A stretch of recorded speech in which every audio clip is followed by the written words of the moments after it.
I found out my dad has a second family, a whole other wife, kids, a house 2 towns over, and no one seems to care but me. It started when I borrowed his truck for a weekend trip. His GPS history was still on, and there were addresses I didn't recognize. One of them led me to a tiny blue house with kids playing outside. Kids that looked a lot like me when I was younger. At first, I thought maybe I was wrong. Maybe he had friends I didn't know about. But I watched. I watched him walk up to that house, kiss the woman on the porch, pick up the little girl like he was her dad. He was her dad.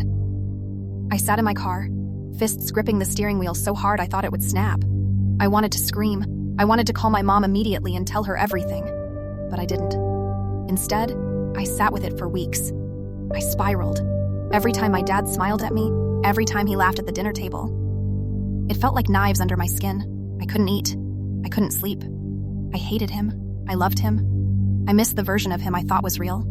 Finally, after 3 months of pure hell, I decided to tell my mom I rehearsed it 1,000 times in my head.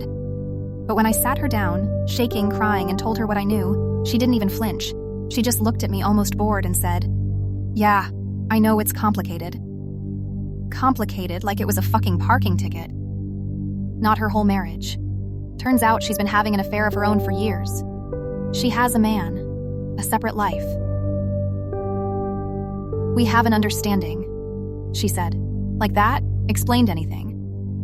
Now I feel like the only idiot in the room, like the child who thought love meant something, like a fool who cared too much about people who threw loyalty away like it was garbage. I don't know who. I'm more angry at, him, her, or myself.